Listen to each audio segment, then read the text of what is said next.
ኢራን በቀጠናው በሚገኙ 21 የአሜሪካ ወታደራዊ ኢላማዎች ላይ የበቀል የሚሳኤል ጥቃት ሰነዘረች። በርካታ ድሮኖች ወደ ሩሲያ የሥልጣን ማዕከል ሲተኮሱ በፕሬዝዳንት ፑቲን ላይ የተቃጣው የግድያ ሙከራ ከሸፈም። በሞስኮ አቅራቢያ በደረሰ የመኪና ቦምብ ፍንዳታ አንድ ከፍተኛ የሩሲያ ወታደራዊ ባለሥልጣን ተገደሉ። በደቡብ አፍሪካ በርካታ ታጣቂዎች በምሽት በከፈቱት የጅምላ ተኩስ 12 ሰዎችን ገደሉ።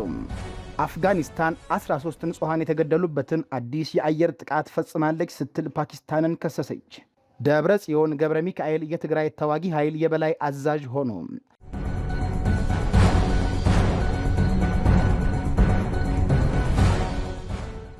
ሰላም ጤና ይስጥልን የቻናላችን ተከታታዮች፣ ይህ ቮይስ ኦፍ ኢትዮጵያ ነው። የሰዓቱን የሀገር ውስጥና የውጭ አጫጭር ዜናዎች ከዚህ ሰዓት ጀምሮ ወደ እናንተ የምናደርስ ይሆናል። ለቻናላችን አዲስ የሆናችሁ ሰብስክራይብ በማድረግ ቤተሰብ እንድትሆኑ እንጋብዛለን።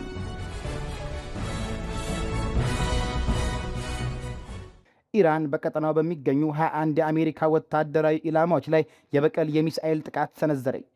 በመካከለኛው ምስራቅ የፖለቲካና የጸጥታ ሰማይ ላይ ዳግም ጥቁር የጦርነት ደመና አጥልቷል።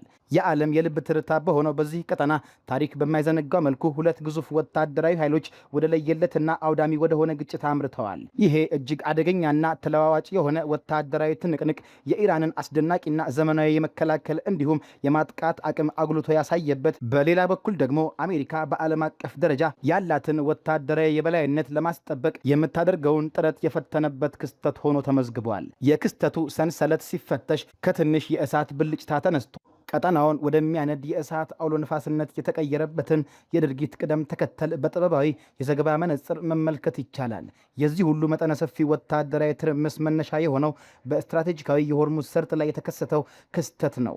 በዚህ ስፍራ የኢራን ኃይሎች የአሜሪካን አፓቺ የጦር ሄሊኮፕተርን መጥተው መጣላቸውን ተከትሎ ነው የሰላም በሮች የተዘጉት። አሜሪካ ይህንን ድርጊት መደበኛ የጥበቃ በረራ ላይ በነበረች ሄሊኮፕተር ላይ የተቃጣ ኢፍትሐዊና አላስፈላጊ ጥቃት ስትለው፣ ኢራን በበኩሏ የሉዓላዊ ግዛቷን ድንበር ለማስከበር የተወሰደ ሕጋዊ እርምጃ መሆኑን አስታውቃለች። በአደጋው የነበሩት ሁለት የአሜሪካ አብራሪዎች በሕይወት መትረፋቸው ቢረጋገጥም ይህ ክስተት ግን በሁለቱ ሀገራት መካከል ለዓመታት ሲብላላ የቆየውን ቁጣ ወደ ፍንዳታ አሸጋግሮታል። ይህን ክስተት ተከትሎ ከኢራን የፖለቲካና ወታደራዊ አመራሮች የተሰነዘሩት የቃላት ጦርነቶች ሀገሪቱ ያላትን ስነልቦናዊ ዝግጁነትና ወታደራዊ መተማመን በሚገባ የሚያንጸባርቁ ነበሩ። የኢራን ምክር ቤት ምክትል አፈጉባኤ ሞሐመድ ባገር ቃሊባፍ ለአሜሪካ አስተዳደር ባስተላለፉት እጅግ የከረረ መልእክት የኢራንን ወታደራዊ ቁመና አሳይተዋል። ቃሊባፍ እኛ የዲፕሎማሲን ቋንቋ እንመርጣለን፣ ነገር ግን ሌሎች ቋንቋዎችንም በሚገባ አቀላጥፈን መናገር እንችላለን። ቃል ኪዳናችሁን ካፈረሳችሁ እኛም በተሻለ ሁኔታ ወደምንናገረው ቋንቋ እንቀየራለን በማለት ያሰሙት ዛቻ ኢራን ለጦርነት ያላትን የሎጂስቲክስና የሞራል ዝግጁነት ያመላከተ ነበር። በተመሳሳይ የውጭ ጉዳይ ሚኒስቴሩ አባስ አራግቺ አሜሪካ በጦር ሜዳ የገጠማትን ሽንፈት ተከትሎ የኢራንን ቁርጠኝነት ለመፈተን መሞከሯን ጠቅሰው የኢራን ሀያላን የጦር ኃይሎች ማንኛውንም ጥቃት ያለምላሽ እንደማያልፉት አስጠንቅቀዋል። በሰላም መኖር ካልፈለጋችሁ ቀጠናችንን ለቃችሁ ውጡ ያሉት አራግቺ የፋርስ ባህረ ሰላጤ ታሪክ ጣልቃ ገቦችን በማዋረድ የተሞላ መሆኑን በማስታወስ የሀገራቸውን ሉዓላዊነት የማስከበር አቅም አጉልተዋል።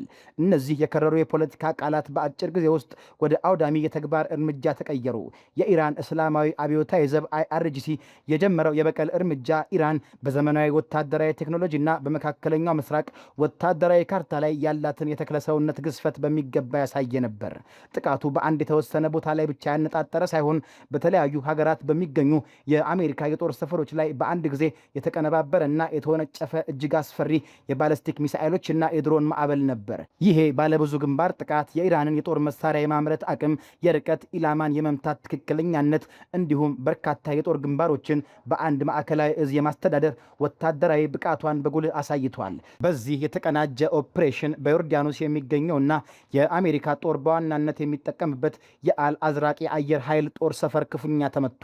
እንደ ኢራን አብዮታዊ ዘብ ገለጻ በዚህ ጥቃት እጅግ ዘመናዊ የሚባሉትን የኤፍ-35 ተዋጊ ጀቶች ማቆሚያቸውን እና የእዝ መቆጣጠሪያ ማዕከላትን ሙሉ በሙሉ ማውደም ተችሏል። ይህ እርምጃ ኢራን የአሜሪካን የቴክኖሎጂ ኩራት የሆኑትን የነበሩትን ጄቶች ማረፊያ ድረስ ዘልቃ መምታት እንደምትችል ያረጋገጠችበት ወታደራዊ ስኬት ሆኖ ተመዝግቧል። በተመሳሳይ ሰዓት የጥቃቱ ኢላማ ወደ ኩዌትም ተዘርግቶ ነበር። በኩዌት የሚገኘው አሊ አልሳሌም የአየር ኃይል ጦር ሰፈር የኢራን ሚሳኤሎችና ድሮኖች ኢላማ ሲሆን የኩዌትና የአሜሪካ የአየር መከላከያ ስርዓቶች ጥቃቱን ለማክሸፍ ቢሞክሩም የጥቃቱ መጠንና ፍጥነት መከላከያዎቹን በከፍተኛ ደረጃ የፈተነና የኢራንን የጦር መሳሪያ ብዛት እና ጥራት ያመላከተ ነበር። ይህ ሁሉ እየሆነ ባለበት ሰዓት ከሁሉም በላይ የዓለምን ትኩረት የሳበውና የኢራንን ወታደራዊ ጥንካሬ ከፍ ወዳለ ደረጃ ያሸጋገረው በባህሬን በሚገኘው የአሜሪካ 5ኛ የባህር ኃይል እዝ ላይ የተፈጸመው ጥቃት ነው። ይህ የጦር ሰፈር አሜሪካ በፋርስ ባህረ ሰላጤ፣ በቀይ ባህርና በኦማን ባህረ ሰላጤ አካባቢ ለምታደርገው የኃይል ቁጥጥር እንዲሁም ለዓለም የነዳጅና የጋዝ አቅርቦት ደህንነት ዋነኛ የልብ ትርታ ነው። ኢራን ይህንን ስትራቴጂካዊ ማዕከል ኢላማ ማድረጓ በማንኛውም ሰዓት የዓለምን የኃይል አቅርቦት መስመር የማስተጓጎልና የአሜሪካን የባህር ላይ የበላይነት የመፈተን አቅም እንዳላት ያሳየ ትልቅ የኃይል ማሳያ ነው። ጥቃቱን ተከትሎ በባህሬን የነበረው ድባብ እጅግ አስፈሪ ነበር። የማስጠንቀቂያ ሳይረኖች ሲያጓሩ የከተማዋ ነዋሪዎች ወደ ደህንነት መጠለያዎች እንዲሸሹ ተደርጓል። ይህ ክስተት ጦርነቱ ከወታደራዊ ካምፖች አልፎ ቀጠናዊ ምስቅልቅል የመፍጠር አቅሙን ቁልጭ አድርጎ አሳይቷል። የኢራን ወታደራዊ ክንድ በራሷ ድንበርና ጦር ብቻ የተወሰነ አልነበረም። በተለያዩ የጥቃቱ ሞገዶች መሃል የኢራን ዋነኛ አጋር የሆነው ሄዝቦላህ በበኩሉ ከደቡብ ሊባኖስ ተነስቶ በእስራኤል ላይ አዲስ ግንባር ከፍቷል። ይህ ድርጊት ኢራን በመላው መካከለኛው ምስራቅ የተዘረጋቸውን የትስስር መረብ በመጠቀም ጠላቶቿን በተለያዩ አቅጣጫዎች በአንድ ጊዜ የማስጨነቅና ኃይላቸውን የመበተን ስትራቴጂካዊ አቋሟን ያሳያል። የሄዝቦላህ ድሮኖችና ሮኬቶች እስራኤል ውስጥ በሚገኙ የጦር ተሽከርካሪዎችና የመሰብሰቢያ ቦታዎች ላይ ጥቃት መክፈታቸው ቀውሱን ከሁለትዮሽ ግጭት ወደ ቀጠናዊ ጦርነት አሸጋግሮታል። በእነዚህ ተከታታይና ያልተጠበቁ የጥቃት ማዕበሎች የተደናገጠው የዋሽንግተን አስተዳደር አጸፋዊ ምላሽ ለመስጠት ጊዜ አልፈጀበትም። ፕሬዝዳንት ዶናልድ ትራምፕ የኢራንን ድርጊት አጥብቀው በማውገዝ እና ጥቃቱን ፈጽሞ ተቀባይነት የሌለው በማለት ጠንካራ መግለጫ ሰጡ። አሜሪካ ለዚህ ጥቃት ተመጣጣኝና እጅግ ጠንካራ ምላሽ ትሰጣለች በማለት ፕሬዝዳንቱ ቃል በገቡት መሰረት የአሜሪካ ማዕከላዊ እዝ ሴንትኮም የራሱን አጸፋዊ እርምጃ ጀመረ።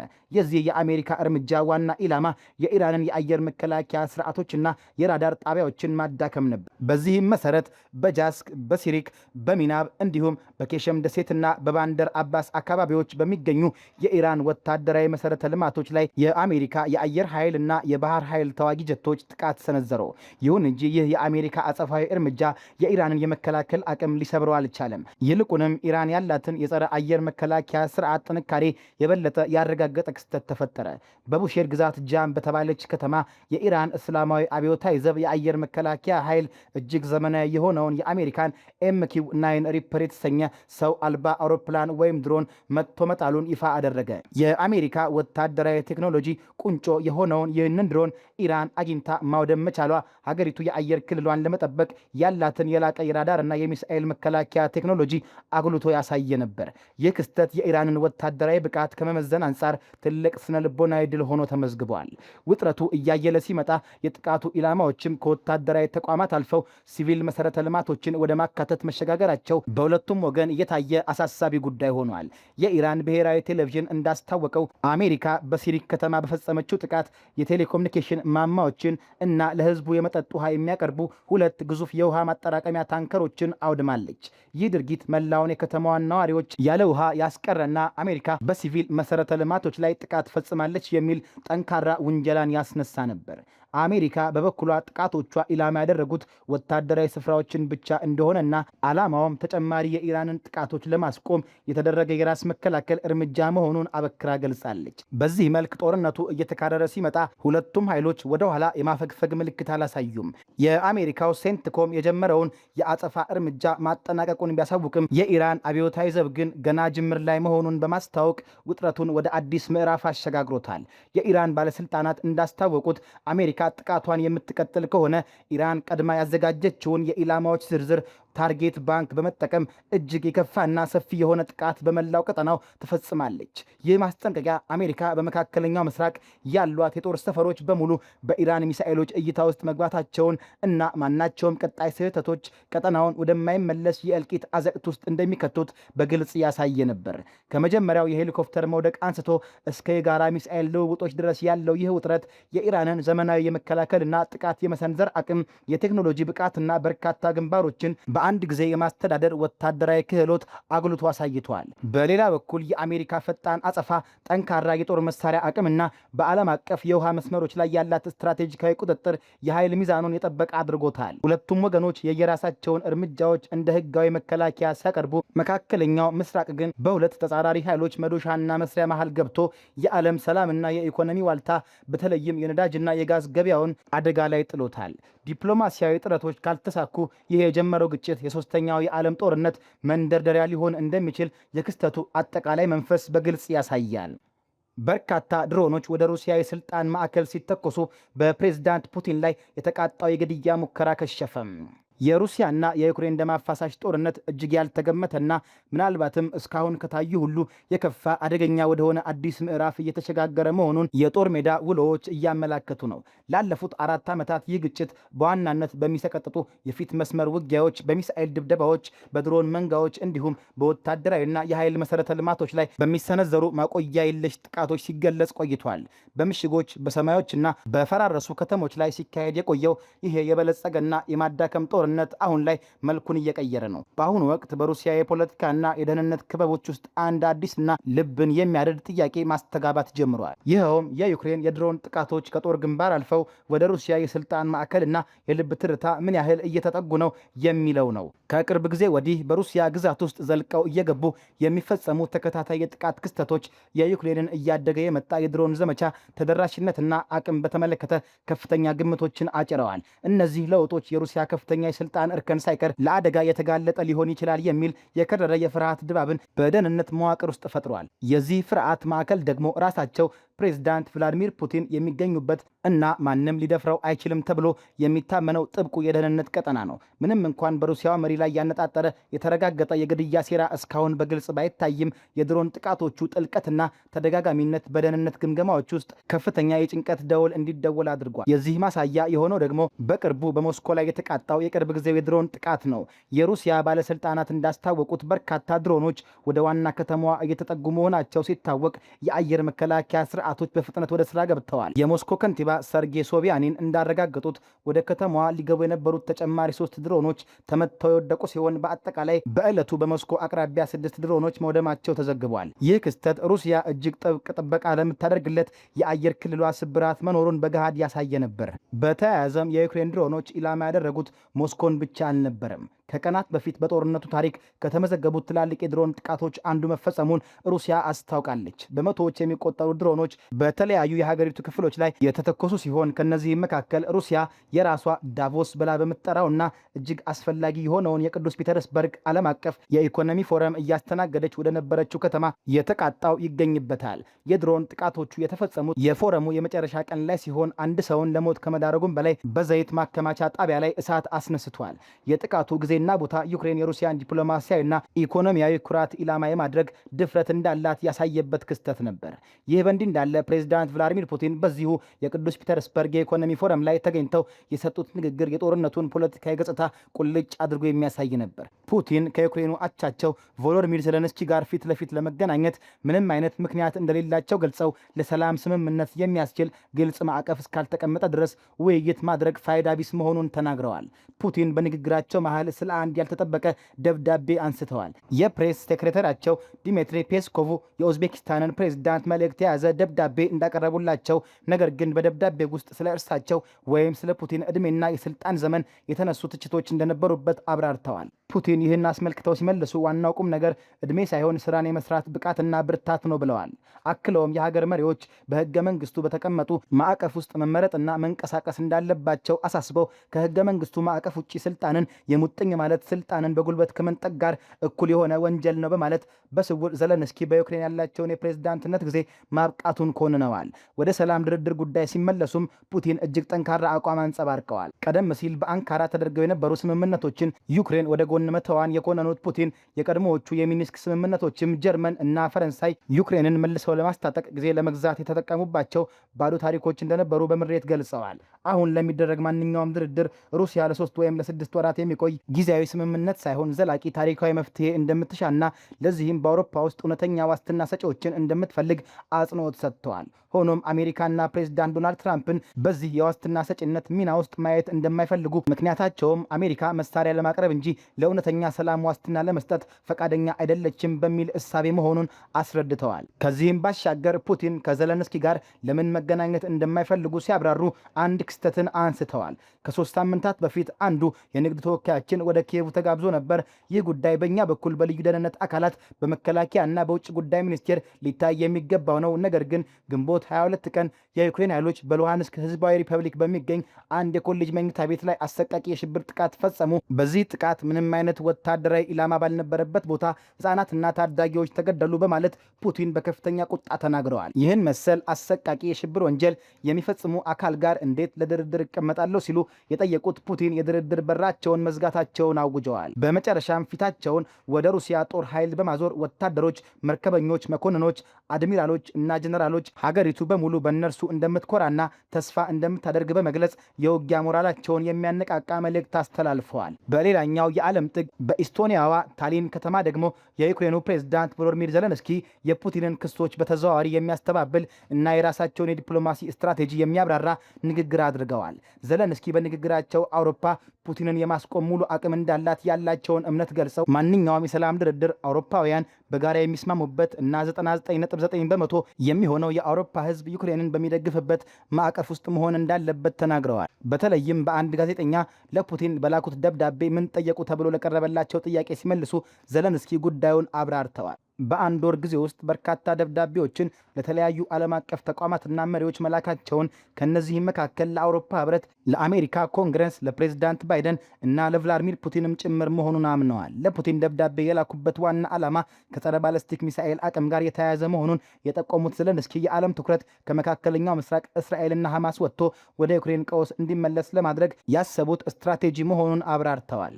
ምንም እንኳን የደብዳቤውን ሙሉ ዝርዝር ይፋ ማድረግ ባይፈልጉም ይህን እርምጃ በመውሰዳቸው ይፈልጉት የነበረውን ውጤት እንዳገኙ ገልጸው የዲፕሎማሲያዊና የመረጃ ጦርነቱን በራሳቸው መንገድ እየመሩት መሆኑን አሳይተዋል። የሩሲያና ዩክሬን ጦርነት ከምድር ላይ የትሬንች ወይም ምሽግ ውጊያ አልፎ ቴክኖሎጂን ወደ ተላበሰ የድሮን ጥቃትና ጥልቅ የስለላ ዘመቻ እያደገ ነው። በሌላ በኩል ደግሞ የሁለቱ መሪዎች የቃላት ጦርነት፣ እርስ በእርስ መወነጃጀልና ለድርድር የሚያስቀምጧቸው ቅድመ ሁኔታዎች ይህ አውዳሚ ጦርነት በቅርብ ጊዜ ውስጥ የሰላም ማዕድ ላይ የመድረስ እድሉ እጅግ የጠበበ መሆኑን በግልጽ የሚያሳይ ነው። የጦር መሳሪያዎች ድምፅ ከዲፕሎማሲያዊ ቋንቋዎች በላይ ጎልቶ በሚሰማበት በዚህ ወቅት የዓለም ሰላም በሁለት የማይታረቁ አቋሞች መሃል ተንጠልጥሎ ቀጥሏል። በሞስኮ አቅራቢያ በደረሰ የመኪና ቦምብ ፍንዳታ አንድ ከፍተኛ የሩሲያ ወታደራዊ ባለስልጣን ተገደሉ። በሞስኮ ከተማ አቅራቢያ በተፈጸመ የመኪና ላይ የቦምብ ጥቃት አንድ ከፍተኛ የሩሲያ ወታደራዊ ባለስልጣን ሕይወታቸው ማለፉን የዜና ዘገባዎች አመላክተዋል። አስትራ የተሰኘው ነፃ የዜና አውታር እንደዘገበው ኮሎኔል ዳሚር ዳቪዶቭ ባላሽካ በተባለችው ከተማ ከሚገኘው መኖሪያ ቤታቸው አቅራቢያ ተሽከርካሪያቸውን እያሽከረከሩ ባለበት ወቅት ከስሩ ተጠምዶ የነበረ ፈንጂ ፈንድቶባቸዋል። ይህ ጥቃት ክሬምሊን በዩክሬን ላይ መጠነ ሰፊ ወረራ ከጀመረችበት ጊዜ አንስቶ የሩሲያ ወታደራዊ ባለስልጣናት እና ጦርነቱን የሚደግፉ ታጣቂ ግለሰቦችን ኢላማ አድርገው ከተፈጸሙት ተከታታይ የግድያ እርምጃዎች የቅርብ ጊዜ ሆኗል። የ57 ዓመቱ ዳቪዶቭ በሩሲያ ጦር ውስጥ የመድፍና የሚሳኤል ጥይት አቅርቦት ዳይሬክቶሬት ኃላፊ የነበሩ ሲሆን ለጦር ኃይሉ የጦር መሳሪያዎች ስርጭትን የመቆጣጠር ወሳኝ የሎጂስቲክስ ኃላፊነት ነበራቸው። ክሬምሊንን በሚደግፉ ሚዲያዎች የተሰራጩ የደህንነት ካሜራ ምስሎች እንደሚያሳዩት የዳቪዶቭ ተሽከርካሪ በእሳት ተያይዞ ሲነድና ተንከባሎ ቆሞ ከነበረ ሌላ መኪና ጋር ሲጋጭ ይታያል። ማሽ የተሰኘው የቴሌግራም ቻናል እንደዘገበው ከሆነ ደግሞ በአካባቢው የነበሩ ሰዎች ሾፌሩን ከተሰባበረው ተሽከርካሪ ውስጥ ጎትተው ለማውጣት ቢጣደፉም ከደረሰባቸው ከባድ ጉዳት የተነሳ ከጥቂት ጊዜ በኋላ ሕይወታቸው አልፏል። ለዳቪዶቭ እርዳታ ለማድረግ የሞከረ አንድ የዓይን እማኝ ለአስትራ እንደተናገረው ኮሎኔሉ ከመኪና ውስጥ ሲወጡ በሕይወት ነበሩ። ግለሰቡ ሁኔታውን ሲያስረዳ ልብሳቸው በሙሉ በእሳት ተያይዘው ነበር። በቲሸርታቸው ላይ የነበረውን እሳት አጥፍቼ ቆዳቸውን እንዳቃጠለው ቀድጄ አወጣሁት። ሁኔታቸውን ስመለከት ግን በሕይወት የመትረፍ ዕድላቸው እጅግ ጠባብ መሆኑን መረዳት ይቻል ነበር ብሏል። ስለ ክስተቱ ሩሲያም ሆነች ዩክሬን እስካሁን የሰጡት ኦፊሴላዊ መግለጫ የለም። የሩሲያ ሕግ አውጪና ጡረተኞች ጀነራል ቭላድሚር ሻማኖቭ ዩክሬንን በቀጥታ ባይከሱም ጥቃቱን እጅግ የሚያስቆጣ ሲሉ አውግዘው እንዲህ ላለው እብሪት በተመሳሳይ እርምጃ ምላሽ ሊሰጠው ይገባል ብለዋል።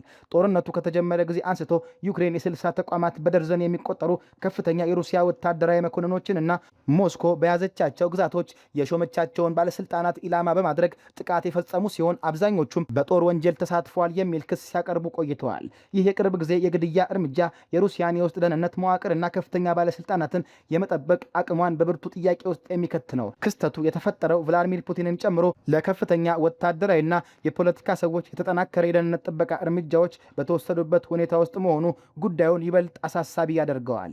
ለደህንነት አካላቱ ተጨማሪ ራስ ምታትና ውርደት በሆነው በዚህ ክስተት ጥቃቱ የተፈጸመው ልክ ከአንድ ዓመት ገደማ በፊት የሩሲያ ጦር ኃይሎች ዋና ኦፕሬሽን ዳይሬክቶሬት ምክትል ኃላፊ የነበሩት ሌተናል ጀነራል ያሮስላቭ ሞስካሊክ በተመሳሳይ የመኪና ቦምብ ከተገደሉበት ስፍራ ከአንድ ማይል ባነሰ ርቀት ላይ መሆኑ አግራሞትን ፈጥሯል። በሩሲያና ሩሲያ በምትቆጣጠርባቸው ግዛቶች ውስጥ ተደብቀው ስለሚንቀሳቀሱት እንዲሁም ከግንባር ጀርባ ርቀው ግድያዎችን እና በወታደራዊ መሰረተ ልማቶች ላይ ጥቃቶችን ስለሚፈጽሙት ሚስጥራዊ የዩክሬን ኔትወርኮች የሚታወቀው ነገር እጅግ ጥቂት ነው። የሩሲያ ባለስልጣናትን ኢላማ ያደረጉ ስኬታማ የዩክሬን የስለላ ኦፕሬሽኖች ሩሲያ የኢንተርኔት አገልግሎትን በተደጋጋሚ እንድትዘጋ ካደረጓት ምክንያቶች አንዱ እንደሆነ የሚታመን ሲሆን ይህ እርምጃ ደግሞ በመላ ሀገሪቱ የህዝብን ቁጣና ብስጭት ይበልጥ እያቀጣጠለው ይገኛል።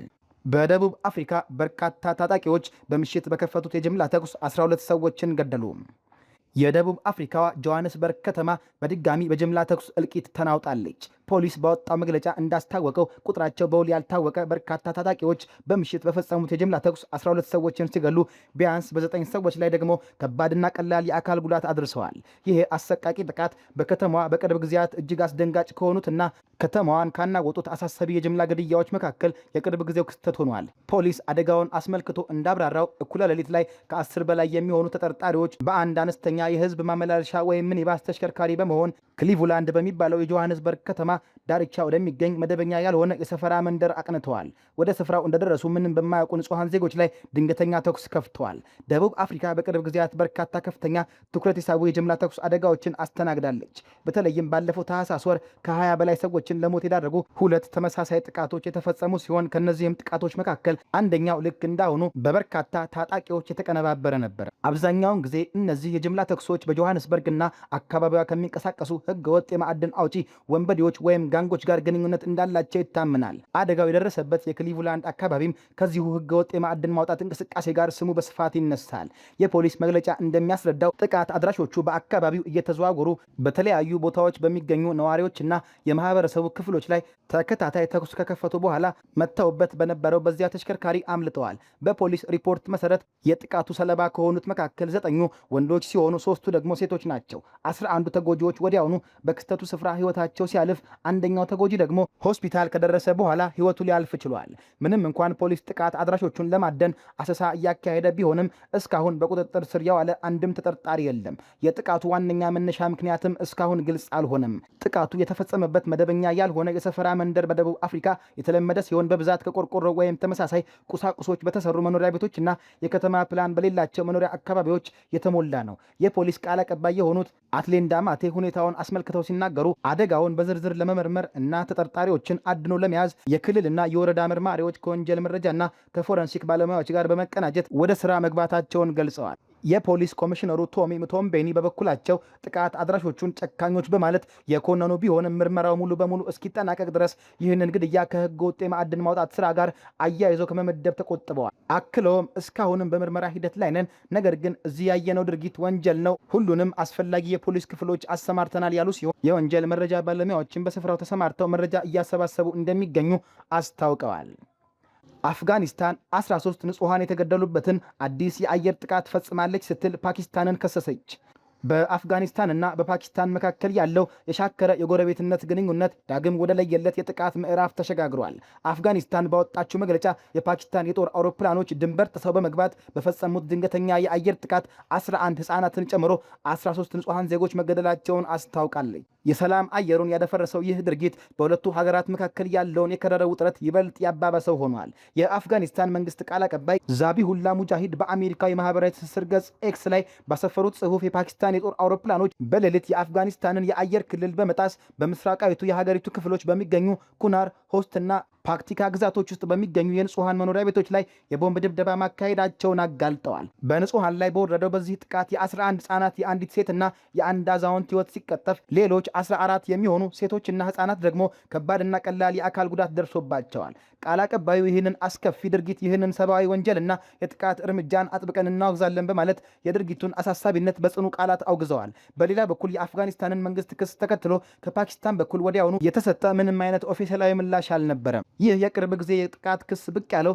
ካቡልና ኢስላማባድ በሚጋሩት ድንበር ላይ ባለው የጸጥታ ስጋት ምክንያት ግንኙነታቸው እጅግ ሻክሮ ባለበት አስቸጋሪ ወቅት ነው። የሁለቱ ሀገራት ውጥረት ወደ ላቀ ደረጃ የተሸጋገረው ባለፈው የካቲት ወር ላይ ፓኪስታን በምስራቅ አፍጋኒስታን ውስጥ የሚገኙና የታሪክ ኢ-ታሊባን ፓኪስታን ቲቲፒ ታጣቂዎች መደበቂያ ናቸው ያለቻቸውን ስፍራዎች ኢላማ አድርጋ ማጥቃቷን ተከትሎ ነው። ቲቲፒ የተሰኘው ይህ ስብስብ በፓኪስታን ውስጥ ለተፈጸሙ ተከታታይ የሽብር ጥቃቶች ኃላፊነት የሚወስዱ የተለያዩ ታጣቂ ቡድኖች ጥምረት ነው። ፓኪስታን የአፍጋኒስታን ባለስልጣናት የቲቲፒ ታጣቂዎች በአፍጋኒስታን ምድር ላይ ሆነው በመንቀሳቀስ ድንበር ተሻጋሪ ጥቃቶችን እንዲፈጽሙ ይፈቅዳሉ ስትል በተደጋጋሚ ስትከስ የቆየች ሲሆን በካቡል በኩል ግን ይህ የጎረቤት ሀገር ክስ መሰረተ ቢስ ነው በማለት በተከታታይ ውድቅ ሲደረግ ቆይቷል። ይህ የፖለቲካና የጸጥታ ንትርክ በመጋቢት ወር ላይ ወደ ከፋ ደም አፋሳሽ የድንበር ግጭት አምርቶ ነበር። በዚህም በሁለቱም የድንበር ክፍሎች የሚገኙ በመቶዎች የሚቆጠሩ ንጹሃን ዜጎች፣ የጸጥታ ኃይሎችና ታጣቂዎች ህይወታቸውን ማጣታቸው ተዘግበዋል። ይህን አውዳሚ ግጭት ለማስቆም በቱርክ በሳውዲ አረቢያ እና በኳታር የዲፕሎማሲያዊ ጥረት አደራዳሪነት በመጋቢት 18 የሙስሊሞች የኢድ አልፈጥር በዓል ዋዜማ ላይ